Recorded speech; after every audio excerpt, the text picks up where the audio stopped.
Linda. How you doing today? I'm doing fabulous. How you doing, Sam? I'm most excellent, better than I deserve, probably.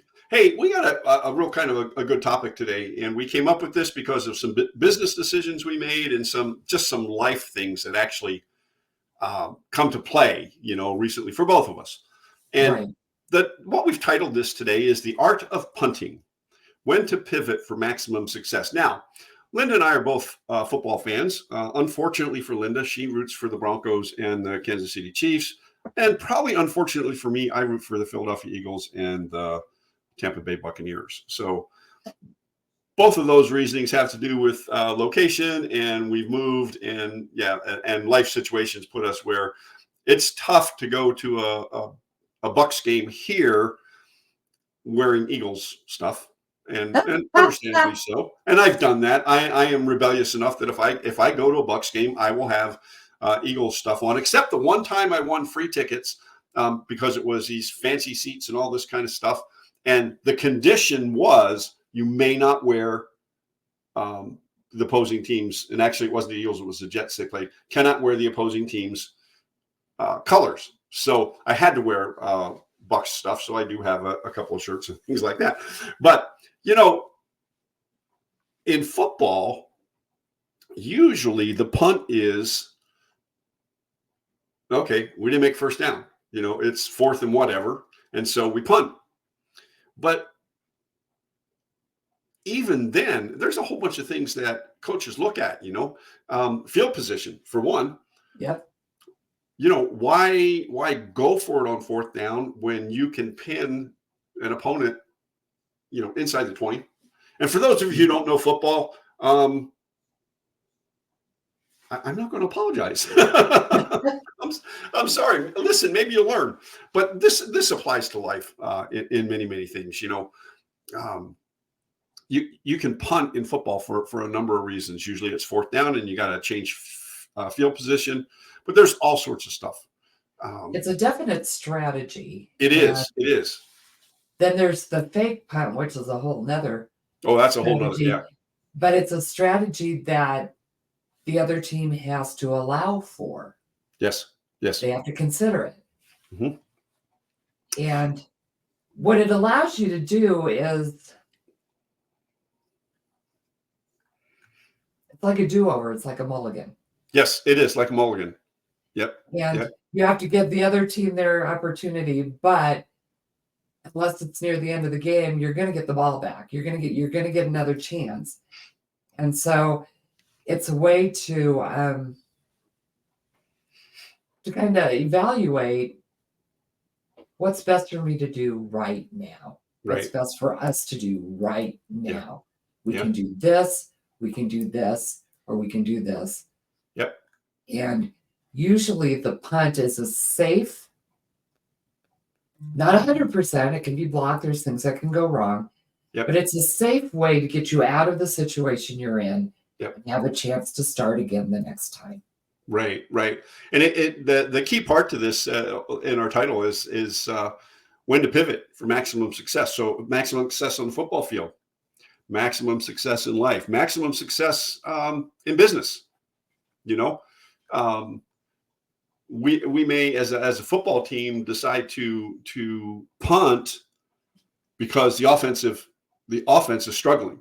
So you give them a break, you turn the ball over, and it's not necessarily a bad thing. You can then take a few downs, sit back, and you look and see what's going on, see what changes you need to make.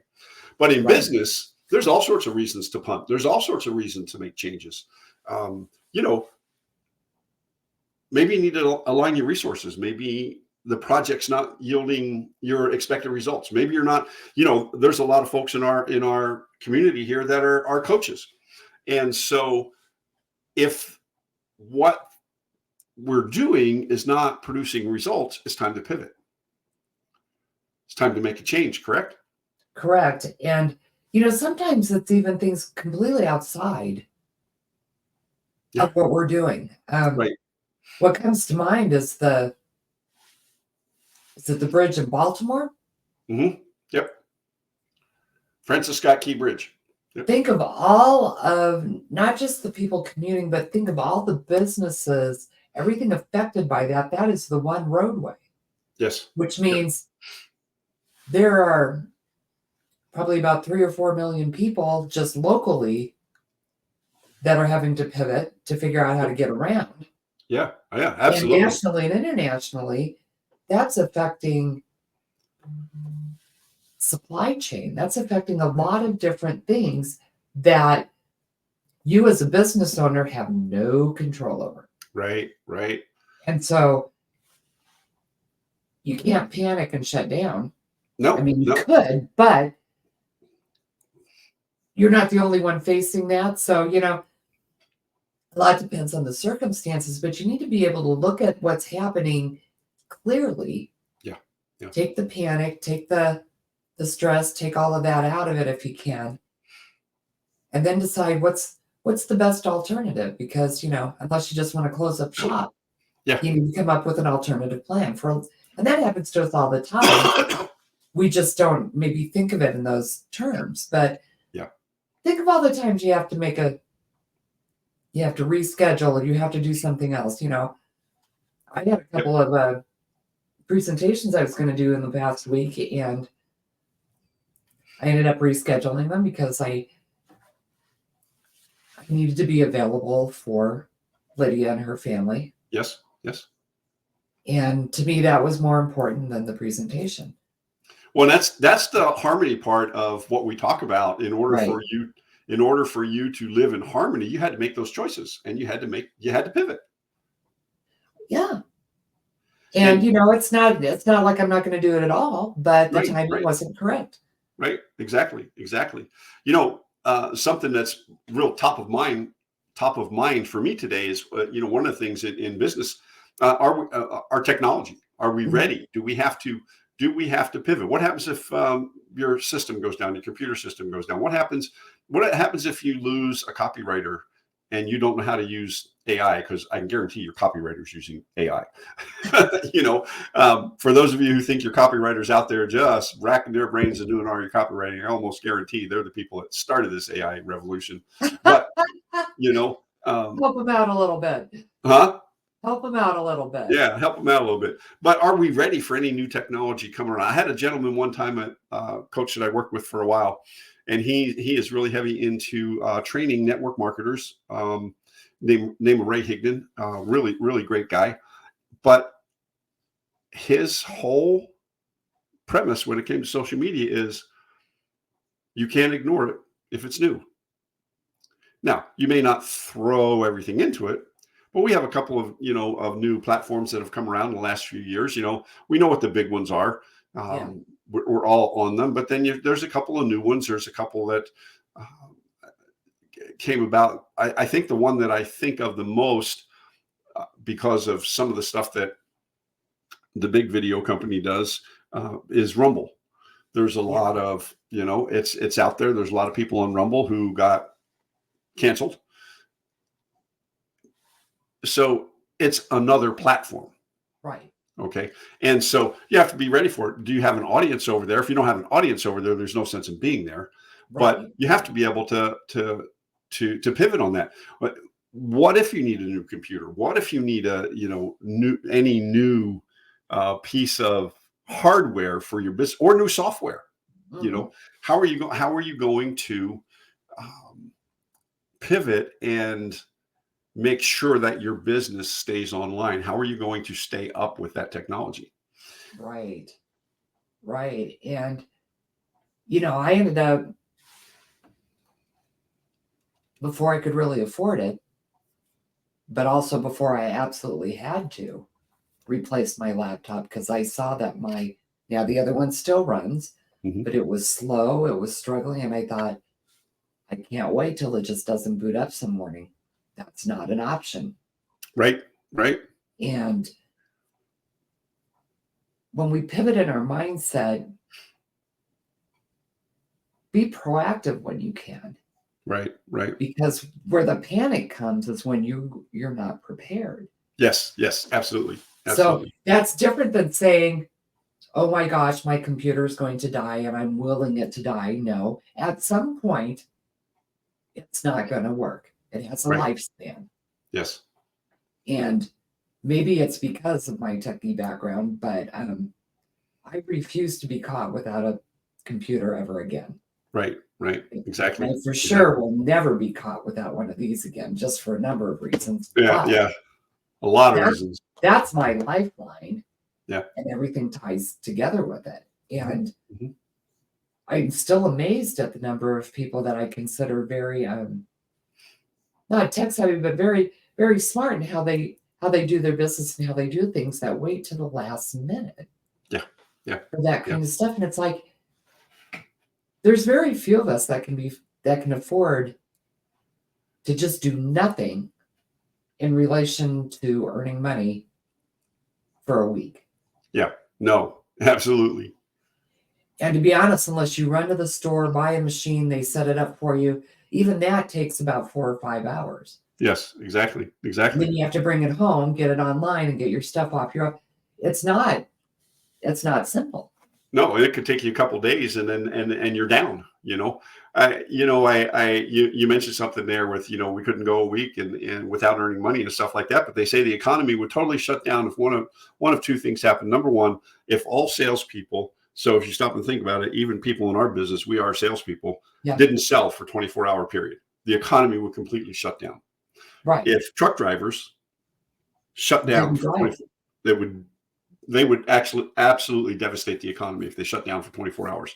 And so, but people, when we stop and look at it, people don't think about the importance of our over the road truck drivers. I have a lot of friends that do that, and they're very good people and very good drivers. And a lot of them are independent contractors, so they're independent business people. Most of them So, are independent yeah, because the companies have made it so that's how they operate. And yeah, yeah, it wasn't all that long ago that we were dependent on them for, COVID. yeah, Remember, they were ones that were allowed to keep moving. They were essential. yep, That yep. hasn't changed. No, People's not at all. mindset of an opinion about that has changed, but that hasn't changed. Right, If you exactly. stop the trucks, if you stop the trains, if you stop, you know, if no, if you made it so nobody could buy from Amazon for 24 hours, Oh my, that's not just Amazon it affects. right, It's right. all the resellers, it's all Mhm. the vendors, it's all the truck drivers, it's all the people in the warehouse. Yeah, You shut that down for 24 hours and the economy comes to a halt. yeah, yeah. And people aren't ready for something like that. They're not ready to I don't pivot. think they think it's possible. I wasn't alive during the Depression, but my parents were. And we want to say that that can't happen again, and yes, it can. Oh, yeah, it can. Yeah, it can. Yes, it can, and it can happen for a number of reasons, not just the stock market. Right, right, right. So we really haven't, with all the advances we've made with technology and things, I don't think will ever advance to the point where something like that couldn't happen again Right. No. because we see it happening in other countries. Yep. Well, and you look at some of the. So we had here last year, 18 months ago, or something like that. Somebody hacked the city of Oldsmar's water supply. Now, there's a bunch of conspiracy theories around it. It got hacked. They were able to stop it and shut it down. But the general consensus in the area is that it was allowed to get shut down. So in other words, whoever did the hacking wanted people to know that they were hacking and really did not have any intention of doing damage or whatever, even though the I think the FBI was even involved. Their intention was we find them, we're prosecuting, right? Anyway, Oh yeah, but they do because the one, you yeah, take over metropolitan areas or even a small areas, water supply, oh yeah, they're at high risk yeah. But so because what do you you don't do know to what they pivot? put into it. Yeah, how do you pivot? You look at our, Yeah. our our electrical grid and stuff like that. So what are we ready to do? Florida has, I think the hurricane season starts next Saturday. Yep. So are we ready? So one of the things I do, people say, well, you got to be ready in this, that, and we've never bugged out, but I'm ready. One of the changes I make is I don't let the cars get below half tank of gas. Half a Yep. tank of gas, I can get 180 to 200 miles Yep. without stopping for gas. And if you've ever been around Tampa when a hurricane is close, you understand that you ain't get no gas. No, no. So, so that's a pivot. That's a change that I make. And people don't remember, but in the 70s, I remember people lining up for Oh, I gas. do too. I remember my parents being in line for gas. They'd send us to go get gas.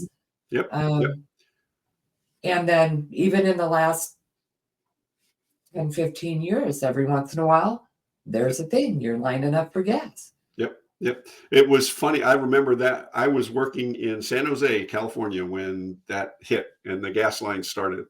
I was working for a fast food restaurant at the time, managing it. We were not open for breakfast, but those lines would start at 5 o'clock in Yep. the morning. The gas station was only open for a few hours a day. So what I did was I had one or two people come in and say, okay, guys, start making coffee. Put it in thermoses. We did all that kind of stuff. Yeah. So we made a ton of coffee and I went and bought donuts. Yep. And we would walk down the line and give people coffee and donuts. Yep. Well, the gas station owner was like, wow, you're taking care of they're not even your customers. They're waiting for gas. Obviously, many of them turned into customers because we took care of it and everything else. Right. Long story short, the guy who owned the gas station came over and said, I can make it so you don't have to wait in line. So I never waited in line. He came over, got my car I keys. think it was like we had it was like going to the deli. You had a number. Yeah. And then you had to line up by your number. Yeah. And it's been a while since I've seen that, but nothing. There's no reason why that couldn't happen again. Couldn't happen again. And so we need to be able to understand what we need to do. What kind of pivot are we going to have to make business-wise, personal-wise? And sometimes the pivots we make, even and especially in football, they're strategic. Yeah. Maybe we could go for a 4th and inches, but yet if we punt the ball and we can pin an opponent who's struggling offensively, we get better field position, right? There's all sorts of things that goes through coaches' minds and things. I like coaches who go for it, but on the other hand, there's times when you really do have to punt. You have to, what we used to call drop back 10 and punt, right? Yep. And but strategically, our industry changes all the time, and there are industries out there. Everything is changing at such an accelerated pace because of technology, because we just live in a fast-paced world, and we have to be flexible. We need to be ready to move from one strategy to the next. Our mentors tell us to have a plan, but don't be married to it. Right. Right. And so that's where pivoting comes in. If you have a plan, you have a budget, you have to be able to say, okay, we need to do this in order to grow the business, in order to move forward. We need to be able to pivot.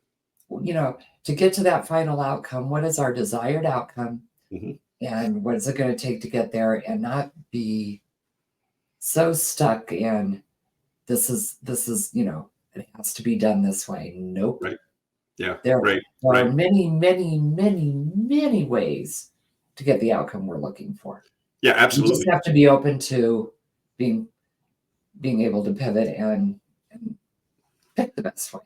Yeah, and here's the thing: if your business, your life, and everything is stressing you out, you're probably beginning to look at it through the rose-colored glasses and just kind of a singular view instead of having that wide peripheral view. And it's very, very important to keep a wide angle view on what you're doing, especially in your business. Yeah, there's projects that need a singular focus. I understand that. That's not what I'm talking about. But if you don't have all aspects of your business, all aspects of your personal life, your faith, your family, your future, your fitness, your freedom in perspective and in harmony, it's going to create stress. Stress is not healthy. No, not at all. Not at all. Stress affects more than your physical well-being. It affects your mental well-being. It affects your emotional well-being, and it affects your relationships. Yes, absolutely. Absolutely. So when next time you're watching a football game, and if you're not a football fan, reach out to one of us. We'll give you a little primer and let you know, and then we'll convince you which team to root for. You're either going to be red and white or orange and blue, or you're going to be green and white and red and black. Ooh, I think isn't it kind of a gold and maroon or brown and maroon? Yeah, something like that. Anyway, Yeah. Unless you use throwback uniforms, and then they were orange dreamsicles. Oh, that horrible orange. Yeah. So anyway, we have enjoyed being with you today, but there are times you're going to have to punt. There's times you're going to have to pivot, and you're going to have to do that for maximum outcome, maximum success, and a maximum benefit for living your life in harmony. Linda, this has been fun. This has been fun, and we'll see you on the next round. All right. Be blessed, folks.